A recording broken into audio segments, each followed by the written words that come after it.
আপনাদের সকলকে আমার আইসিডিএস হেল্প জোনে স্বাগত। আজকের যে বিষয় নিয়ে আলোচনা করব, আপনাদের আভা আইডি না থাকলে 1 জুলাই থেকে কি করবেন সেই সব বেনিফিশিয়ারিদেরকে। আপনারা অনেকেই জানেন যে আপনাদের অফিস থেকে বারবার বলা হচ্ছে যে আভা আইডি না করলে তাদেরকে মাইগ্রেট আউট করতে বা ডিলিট করতে, এই ধরনের কথা কিন্তু আপনাদেরকে বলা হচ্ছে। তো এই যে আপনারা প্রত্যেক বেনিফিশিয়ারির আভা আইডি করছেন, আশা করছি প্রত্যেকেরই আভা আইডি হয়ে গিয়েছে। যতগুলো বেনিফিশিয়ারি রয়েছে তার মধ্যে থেকে কিছু কিছু বেনিফিশিয়ারি আছে যাদের সমস্যা রয়েছে, তাদের আভা আইডি করা যাচ্ছে না। যেমন প্রসূতি মায়ের যখন নাম তুলেছেন গর্ভবতী অবস্থায়, তখন 16 বছর প্লাস হলে কিন্তু সেই বেনিফিশিয়ারির নাম তোলা যায়, আমরা জানি। পোষণ অ্যাপে সেটা কিন্তু তোলা যায়। তারপরে সেই বেনিফিশিয়ারি 16 বছর, ধরুন 16 প্লাস বয়স, তার 17 বছর বয়স বা 16 প্লাস হচ্ছে বা কিছুটা তার থেকে বেশি, যখন সে গর্ভবতী থেকে প্রসূতিই যাচ্ছে তখন তার 18 হয়নি। সেই ক্ষেত্রে সেই মা এর যে বাচ্চা হচ্ছে তার প্রোফাইল তার মায়ের আধার দিয়ে ভেরিফাই থাকছে, তখন সেই বাচ্চার যখনই আমরা আভা আইডি করতে যাচ্ছি মায়ের বয়স কম থাকার কারণে কিন্তু সেই বাচ্চার আভা আইডি হচ্ছে না, কিন্তু মায়ের হয়ে যাচ্ছে। যেহেতু মায়ের নিজস্ব আধার কার্ড থাকলে সেখানে কিন্তু বয়সের কোনো লিমিট নেই, বা যে 18 বছর বয়সে করতে হবে এই রকম কিন্তু কোনো রকমের কন্ডিশন এখানে নেই। নিজের আধার থাকলে 0 মাস বয়স হলো সেটা করা যাবে। তবে যে বেনিফিশিয়ারির প্রোফাইল আপনারা ভেরিফাই করে রেখেছেন যার আধার দিয়ে সাপোর্টিভ ডকুমেন্টস হিসাবে, তার বয়স কিন্তু 18 হতে হবে। সেহেতু এই ক্ষেত্রে মাদেরকে 18 বছর বয়স হচ্ছে না, সেই ক্ষেত্রে আপনারা সেই বেনিফিশিয়ারি করতে পারছেন না। তবে কি করবে, এই মুহূর্তে আপনাদেরকে যেহেতু বলা হচ্ছে মাইগ্রেট আউট করতে, তাহলে আপনারা সেই বেনিফিশিয়ারিকে মাইগ্রেট আউট করে দেবেন, নতুন করে আবার রেজিস্ট্রেশন করবেন। এবার রেজিস্ট্রেশন কার আধার দিয়ে করবেন? বাবার আধার দিয়ে করবেন। বা বাড়ির যদি বাবারও দেখা গেল যে কোনো কারণে হয়তো বাইরে রয়েছে, কিভাবে করবেন? হয়তো ফেস ক্যাপচার হচ্ছে না বা তার আধার কার্ডের সঙ্গে ফোন নম্বর লিঙ্ক নেই, তাহলে অত ঝামেলায় না গিয়ে আপনারা বাড়ির কোনো অভিভাবকের তার আধার দিয়ে আপনারা ভেরিফাই করে দেবেন, নাম তুলে দেবেন। এবার আরেকটি বিষয় যেটা হচ্ছে, বাচ্চাদের যখন আভা আইডি করতে যাচ্ছেন, অনেক বাচ্চার নাম তোলা রয়েছে। নাম তোলার সময় কি তাদের জন্ম তারিখ না জানার ফলে আপনারা জন্ম তারিখ ভুল করে রেখেছেন। দেখুন, আমি একটি বেনিফিশিয়ারির প্রোফাইল খুললাম। বাচ্চার এই যে জন্ম তারিখ, আপনারা হয়তো এই জন্ম তারিখটা আপনারা কিভাবে বসিয়েছেন, এই জন্ম তারিখটা যখন বাচ্চার নাম তুলেছিলেন তখন কিন্তু মা যখন গর্ভবতী ছিল, গর্ভবতী থেকে তাকে প্রসূতিই নিয়ে এসছেন, কবে ডেলিভারি হয়েছে সেই ডেট আপনারা দিয়েছেন, তারপরেই কিন্তু এই বেনিফিশিয়ারির এই জন্ম তারিখটা হয়েছে। এবার ধরুন এখানে কিন্তু এই বেনিফিশিয়ারির নিজস্ব আধার রয়েছে, যদিও দেখা গেল আধার কার্ডে আপনারা এই যে 23 তারিখ এখানে দিয়ে রেখেছেন, সেই মা যখন গর্ভবতী ছিল, গর্ভবতী থেকে প্রসূতি নিয়ে এসছেন, এখন দেখা যাচ্ছে আপনারা এটা হয়তো জানতেন না, 23 তারিখে জন্ম তারিখ হয়তো ভুল বলেছে, এখানে দেখা গেল 25শে এপ্রিল। 25শে এপ্রিল, এই 25 তারিখ দিয়েই তার একটি আধার কার্ড হয়েছে।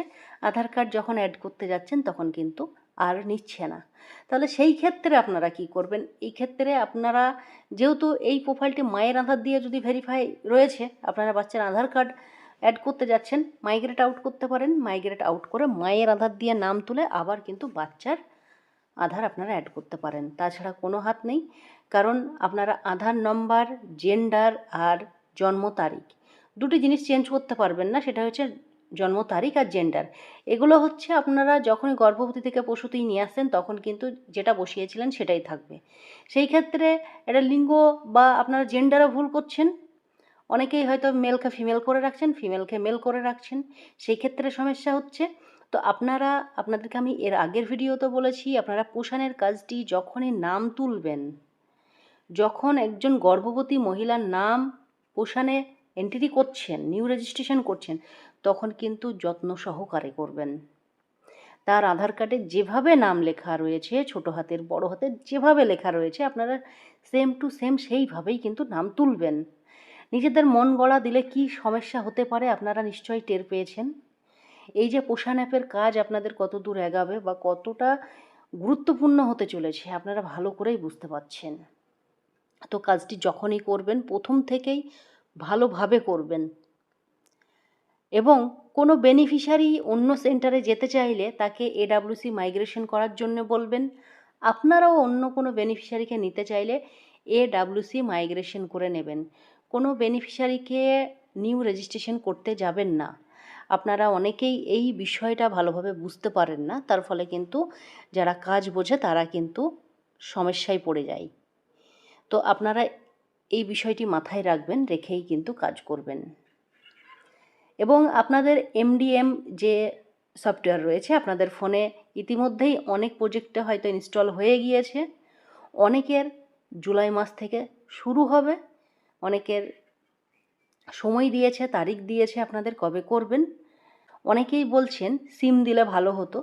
আশা করছি সিমও আপনাদেরকে দেবে, আপনারা সিমও খুব তাড়াতাড়ি পেয়ে যাবেন। ফোন পেয়েছেন, সিমও পাবেন। এবং আপনাদের এই যে এমডিএম যে অ্যাপসটি ইনস্টল করা হবে, সেটা করার ফলে কিন্তু আপনাদের ফোনে ভালো কাজ হবে। সেহেতু এ নিয়ে কোনো টেনশনের কোনো বিষয় নেই, চিন্তার কোনো বিষয় নেই।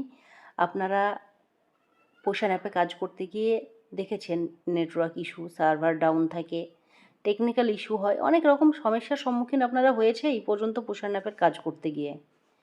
অর্থাৎ এই যে এমডিএম অ্যাপ বা সফটওয়্যার রয়েছে, সেটা ইনস্টল করলে আপনাদের ফোনে আরও ভালো কাজ হবে। অনেকেই আপনারা বলেছেন সিম ছাড়া কি এটা করা যাবে? অবশ্যই করা যাবে। আপনাদের পার্সোনাল ফোন থেকে আপনারা ওয়াইফাই নিতে পারেন, নিয়ে হটস্পট নিয়ে কাজ করতে পারেন, বা আপনাদের বাড়িতে ওয়াইফাই থাকলে সেখান থেকেও আপনারা ওয়াইফাই নিয়ে কাজ করতে পারবেন, কোনো সমস্যা নেই। অনেকেই ভাবছেন আমার পার্সোনাল সিম থেকে আমরা হয়তো কাজ করব না, সেটা না করতেই পারেন। তবে অন্য ফোন থেকে আপনারা হটস্পট নিয়ে বা বাড়িতে ওয়াইফাই থাকলেও সেখান থেকে আপনারা কাজ করতে পারবেন, তাতে কোনো সমস্যা নেই। কারণ এর আগের যে এমডিএম অ্যাপস নিয়ে আপনাদেরকে ভিডিওতে বলেছিলাম, অনেকেই কমেন্ট করেছিলেন সিম নিয়ে। তো সেই জন্য আপনাদেরকে বলা হলো যে সিম ছাড়াও আপনারা করতে পারবেন, কোনো সমস্যা হবে না। তবে আপনারা যেদিনকে ইনস্টল করতে যাবেন অবশ্যই ফোনে ভালো করে চার্জ দিয়ে নিয়ে যাবেন।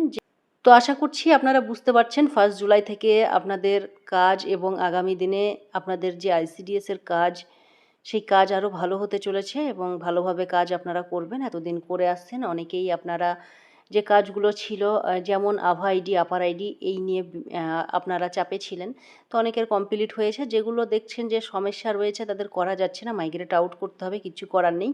আপনাদেরকে হয়তো প্রত্যেককেই সেই অর্ডার দেওয়া হয়েছে। এরপরে কিন্তু ফ্যামিলি সার্ভে আসতে চলেছে। ফ্যামিলি সার্ভেগুলো আপনারা সম্পূর্ণ করুন। পোষণে যে যে কাজগুলো রয়েছে সেগুলো অল্প অল্প করে যারা আগে থেকে কাজ করেন তারা গুটিয়ে অবশ্যই রাখবেন। বাকিরাও যারা আমার ভিডিও ফলো করেন, আশা রাখবো আপনারাও কিন্তু কাজগুলো আপনারা অল্প অল্প করে গুটিয়ে রাখছেন। অফিস কখন বলবে তখন করব, এইভাবে বসে থাকবেন না। কাজ যেহেতু আমাদের করতেই হবে, সেহেতু আমরা চেষ্টা করব অফিস বলার আগেই আমরা নিজেরা নিজেদের উদ্যোগে আমরা 30% কাজ এগিয়ে রাখবো। অফিস বলবে তখন করবেন, তাহলে দেখবেন কোনো চাপ কিন্তু লাগছে না। যেহেতু কাজ বোঝারও ব্যাপার রয়েছে, আপনারা ভিডিও আমার চ্যানেল ফলো করতে থাকবেন। আমি আগে থেকেই বলে দিই যে কাজগুলো আপনাদের করতে হবে। যেহেতু আশা করছি যারা আমার ভিডিও ফলো করেন তারা অনেক কাজেই এগিয়ে থাকেন। তো যারা আপনারাও চান যারা যে আগামী কাজ করে রাখবো, তারা অবশ্যই চ্যানেলটিকে সাবস্ক্রাইব করে রাখবেন। আমি ভিডিওটি এখানেই শেষ করছি। সকলে সুস্থ থাকবেন, ভালো থাকবেন। ধন্যবাদ।